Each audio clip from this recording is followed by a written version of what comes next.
बिस्मिल्लाहिर्रहमानिर्रहीम अस्सलाम वालेकुम। सऊदी इन्फो यूट्यूब चैनल में आपको खुश आमदीद कहते हैं। आज का हमारा सवाल बहुत ही अहम है उन लोगों के लिए जो सऊदी अरेबिया से ब्लैक लिस्ट हो चुके हैं। लाइफ टाइम ब्लैक लिस्ट हैं, लिमिटेड पाबंदी है, या फिर छुट्टी गए वापस नहीं आए, छुट्टी एक्सपायर हो चुकी है।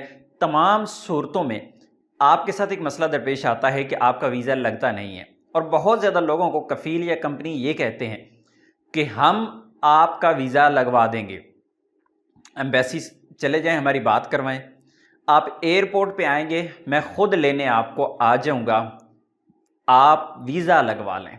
क्योंकि कफ़ीलों के काम, कंपनियों के बहुत सारे लोगों के ऐसे काम हैं जो आपके बगैर नहीं चल सकते। अगर चल रहे हैं तो वो फील कर रहे हैं कि आपकी कमी महसूस हो रही है उनको, कि आप काम बेहतर तरीके से कर रहे थे, आप बहुत अरसा से कफ़ील के साथ थे, कंपनी के साथ थे। उनको लगता है कि यार आप आ जाएं, हमारा काम करें, क्योंकि हमें दूसरा बंदा जो है वो उसका काम का मज़ा नहीं आ रहा, कोई भी ऐसी सूरत। तो क्या इन तमाम सूरतों में जब आप ब्लैक लिस्ट हो जाते हैं तो क्या कफ़ील या कंपनी आपका ब्लैक लिस्ट ख़त्म करवा सकते हैं? नहीं करवा सकते? उनकी लिमिटेशंस क्या हैं? आज इस पे हम बात करने वाले हैं। तो मेरे साथ पास क्योंकि बहुत ज़्यादा ऐसे केसेस आते हैं, लोग यही सवाल पूछते हैं कि कफ़ील मेरा ये कह रहा है। तो बिल्कुल सिंपल सा सवाल है और सिंपल सा ही उसका जवाब है। कफ़ील एम्बेसी वाले से बात करे तो वो क्या बात करेगा उनसे? जब आपका वीज़ा एम्बेसी से स्टैंप नहीं हुआ, वापस आ गया, तो कफ़ील क्या बात करेगा? आपके पेपर के ऊपर उन्होंने मरहल लिख के वापस भेज दिया, तो कफ़ील क्या बात करेगा? कफ़ील बात करके अगर उनको मुतमईन कर लेता है, वीज़ा स्टैंप हो जाता है, सऊदी एयरपोर्ट पे कौन ज़िम्मेदार आपका बनेगा? इसी तरह जो सऊदी एयरपोर्ट पे लोग कहते हैं कि आप पे पाबंदी है, कफ़ील आपसे कहता है एयरपोर्ट पे लेने मैं खुद आ जाऊंगा, तो वो आपका कफ़ील कुछ भी नहीं कर पाएगा।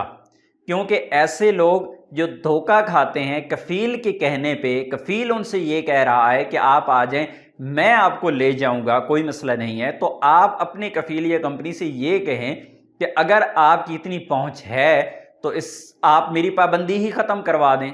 लेकिन वो कतन ऐसा नहीं करेगा और ना ही वो ऐसा कर सकता है। ये जो पाबंदी है, ये ऐसा मामला है कि किसी का बहुत ज़्यादा रेफरेंस हो या कोई बहुत ज़्यादा आगे कोई जान पहचान हाई लेवल पे हो और वो पाबंदी ख़त्म करवा ले, क्योंकि वास्ते के साथ, ताल्लुक़ के साथ बहुत सारे काम हो जाते हैं। लेकिन ये एक मुश्किल मामला है, आम लोगों से ये नहीं होने वाला है कि आपकी पाबंदी वो ख़त्म करवा दें जिस तरह आपका कफ़ील आपसे कह रहा है। तो कभी भी कफ़ील के कहने पे, कंपनी के कहने पे आप ऐसा रिस्क मत लें। हाँ, अगर आप रिस्क ले रहे हैं, कंपनी आपको फ्री में वीज़ा दे रही है, कफ़ील आपको फ्री में वीज़ा दे रहा है, आपको टिकट दे रहा है और ये कहता है कि सारे अखराजात मेरे हैं, आप सऊदी अरेबिया आ जाएं, मेरी ज़िम्मेदारी है, मैं आपको एयरपोर्ट से निकलवा दूंगा या मैं आपका वीज़ा स्टैंप करवा लूँगा। अगर वो सारी चीज़ों की ज़िम्मेदारी ले रहा है तो फिर आप ये रिस्क ज़रूर लीजिएगा, वरना अपनी जेब में से पैसे लगा के ये रिस्क कतन मत लीजिएगा। आपका कफ़ील कहने की हद तक है, वो आपके लिए कुछ नहीं कर पाएगा। अगर आपको कोई इस बारे में पर्सनल एक्सपीरियंस है तो आप कमेंट बॉक्स में जाके ज़रूर लिखिएगा। बहुत ज़्यादा लोग इस बारे में परेशान हैं, वो जानना चाहते हैं कि इसका कोई हल है। अगर आपके पास कोई हल है, कोई रास्ता है, आप कमेंट में जाके ज़रूर लिखें ताकि बाकी लोगों का भी फ़ायदा हो सके। अपनी दुआ में याद रखिएगा। अस्सलाम वालेकुम।